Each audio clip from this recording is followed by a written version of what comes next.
Hello viewers, कैसे हो आप सब। आत्मा परिचित के ऊपर आज बात करेंगे। अगले भाग में हमने देखा कि आत्मा एक चैतन्य ज्योति है। आत्मा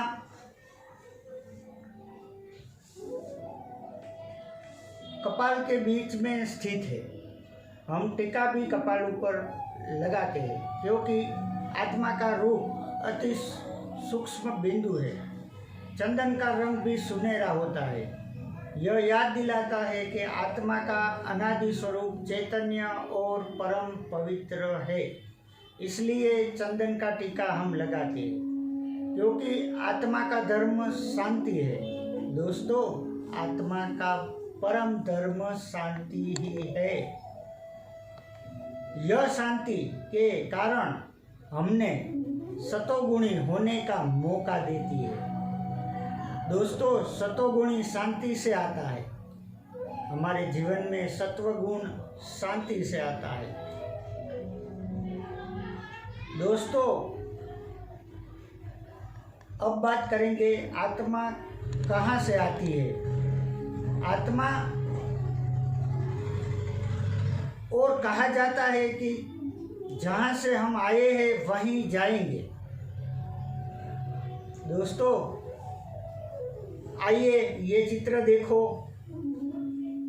आकाश के नीचे मनुष्य लोक है, जहाँ 5 तत्व की दुनिया है।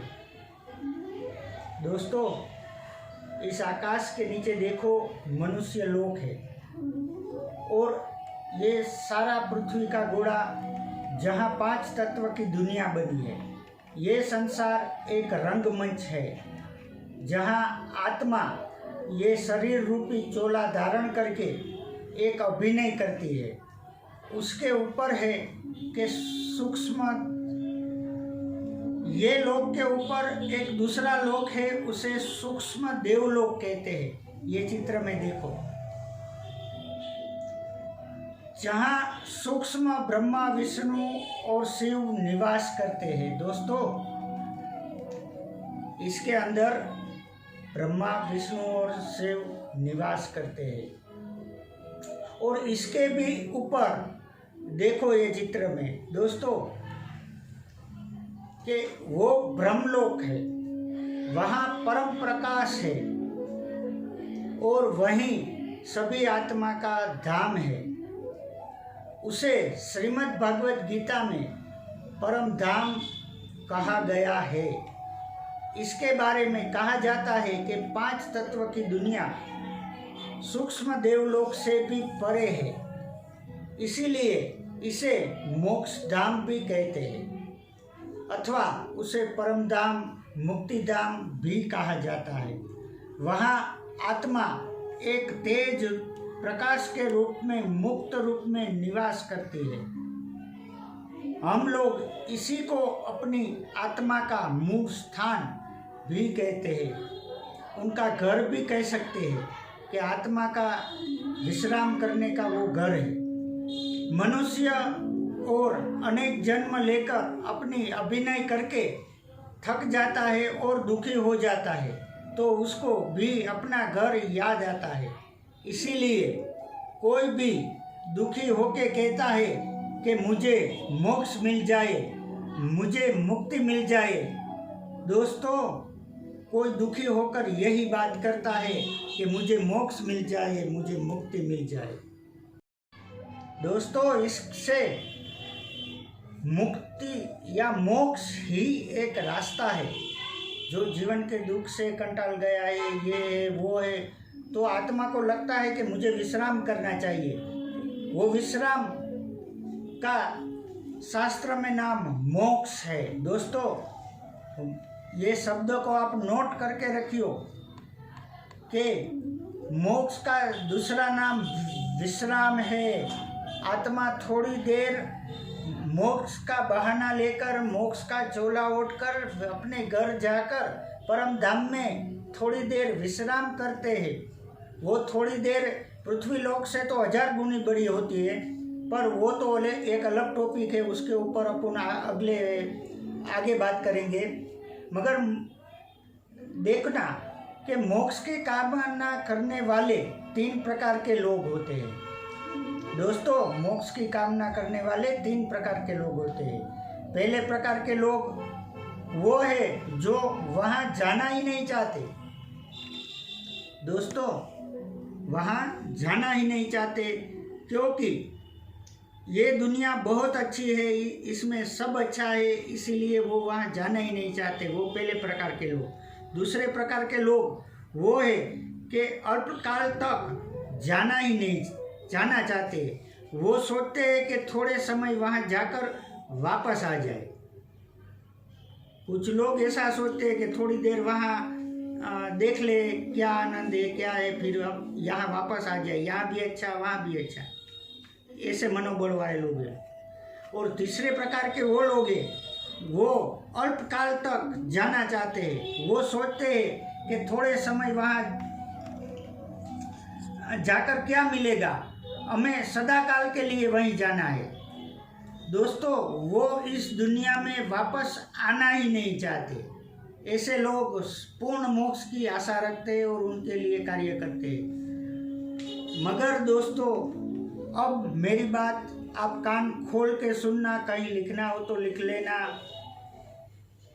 हम चाहते तो वही है कि सदा काल के लिए हम चले जाए, मगर अपनी आत्मा का ये गुण धर्म कहो कि वो जो भी आप कह सको कि वो आत्मा में उतना योग्यता है उनकी कि मोक्ष के बाद भी परम धाम में थोड़ी देर बैठने के बाद वो ठहरने वाली नहीं है।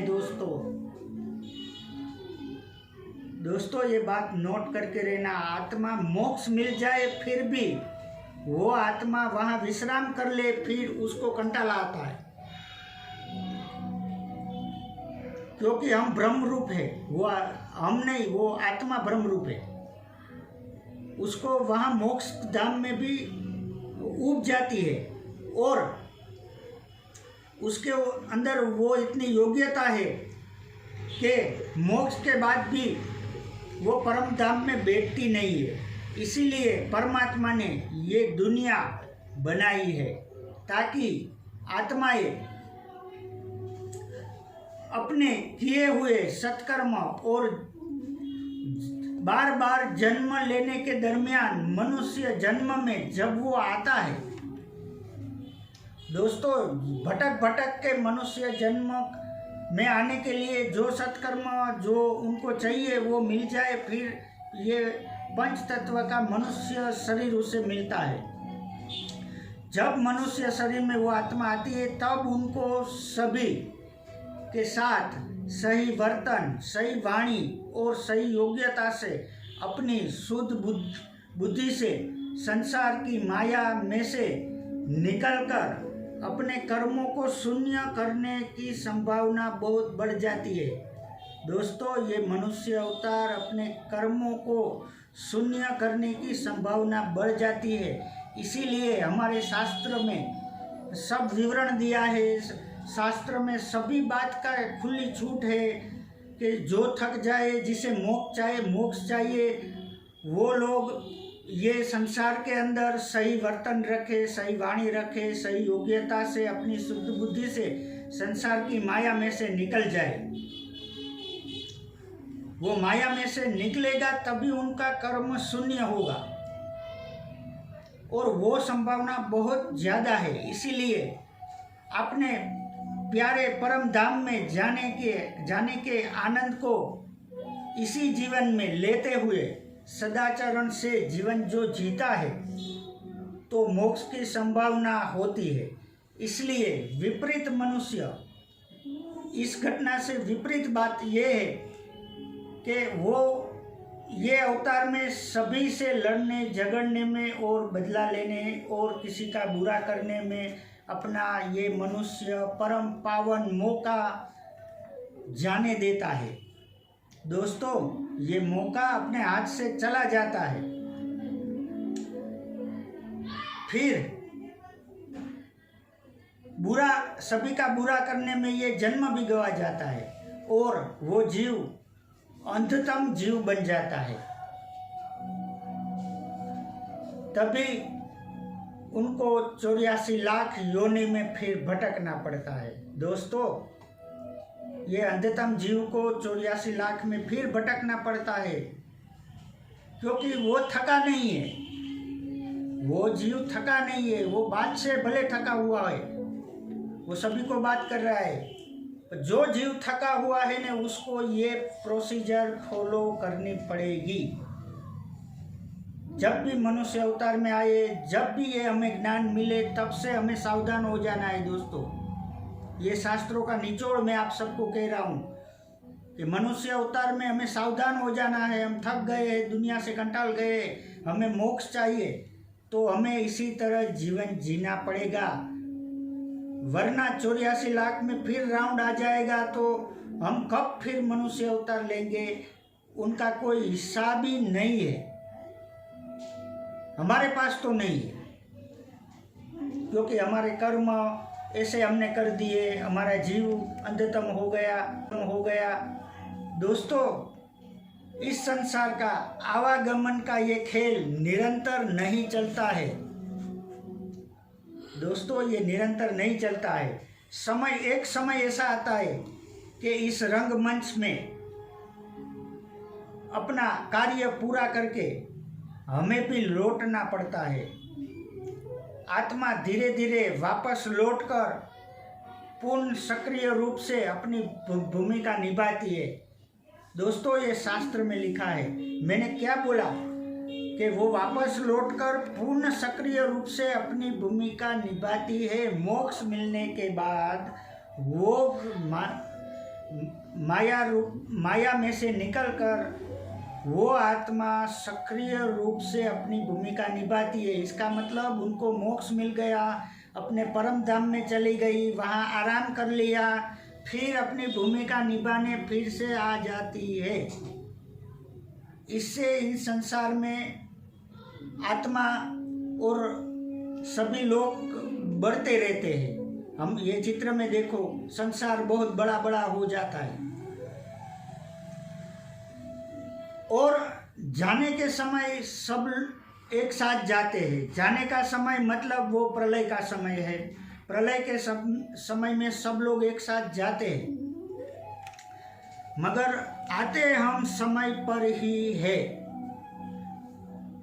अपने कर्मों का जो समय है उसी समय पे हम ये कर्म प्रदान में आते हैं, वो कर्म निभाते हैं, 84 लाख में भटकते हैं, फिर हमें कृपा करके मनुष्य जन्म मिलता है और मनुष्य जन्म भी हम जो गवा देंगे तो दोस्तों क्या होगा ये आपने देख लिया। और एक उदाहरण से मैं आपको समझाऊं कि हमें कभी कभी ऐसा लगता है कि ये घटना हमारे साथ दोबारा हुई। कभी कभी ऐसा भी लगता है कि ये घटना दोबारा हुई। आज 30-31 तारीख, जो तारीख अपन गने वो तारीख है, ये तारीख तो पहले नहीं थी। हमें लगा कि ये घटना पहले हुई। ये लोग भी हम साथ में हैं तो पहले भी साथ में थे, ऐसा लगा। हम खाना खा रहे तो पहले भी खाना खा रहे थे और दूसरी बार खा रहे, ऐसा लगा। दोस्तों, ये क्यों लगता है?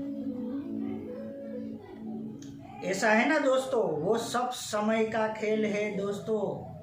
और उसी वक्त आत्मा की मेमोरी से वो घटना का अंश हमें अनुभव होता है।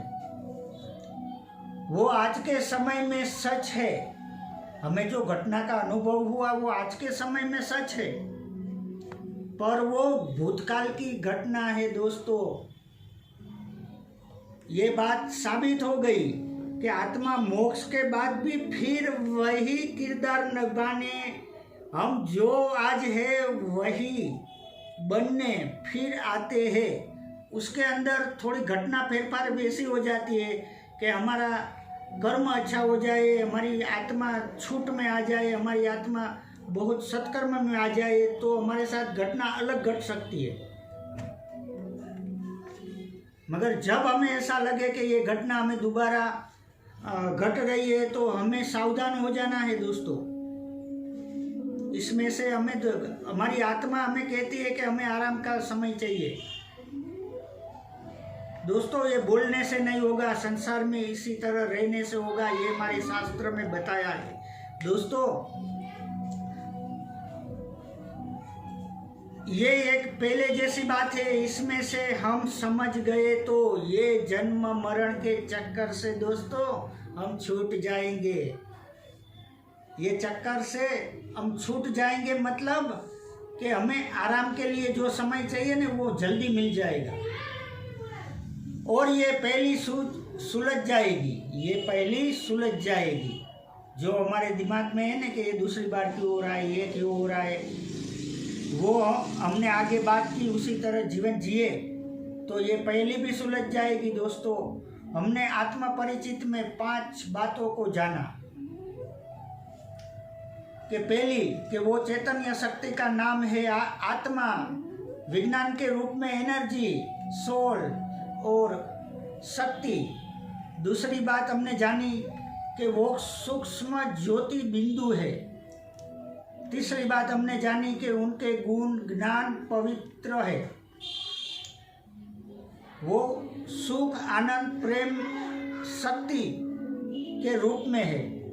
ये चित्र में देखो आत्मा का ये गुण धर्म है, ज्ञान पवित्रता सुख आनंद प्रेम शक्ति, ये सब उसको चाहिए और हमें देना ही होगा। आज नहीं दे तो कल कब देना होगा। दोस्तों चौथी बात है उनका पता कहाँ है, उनका आत्मा का इस शरीर में पता ये भ्रकुटी है और परम धाम में उनका स्थायी निवास है। दोस्तों परम धाम में उसका स्थायी निवास है। उनका वर्तमान काम क्या है दोस्तों, ये चित्र में देखो आत्मा का इस शरीर में 7 गुणों से संपन्न बनाकर अपने जीवन को जीना और अपने मूल धर्म में जाना, मतलब के मोक्ष, थोड़ी देर आराम का नाम है। दोस्तों बाद में फिर से कर्म करने जाना ही होगा। दोस्तों अपनी आत्मा को जो आराम हम दिलाना चाहते हैं उसे मोक्ष शास्त्र कहते हैं और मोक्ष के बाद आत्मा फिर अपने कर्मों के चक्कर में निकल जाती है। दोस्तों ऐसा ये अपनी आत्मा का काम है। दोस्तों ये आत्मा परिचित का ये वीडियो हमें कैसा लगा, हम आगे इससे भी आगे की बात और हम अपने जीवन को, ये जीवन परलोक और उससे भी आने वाला सभी लोगों को हम कैसे सुरक्षित रखें और हम कैसे ये संसार रूपी माया में से निकल जाए, इसके आगे हम अगले वीडियो में बात करेंगे। दोस्तों तो फिर मिलेंगे।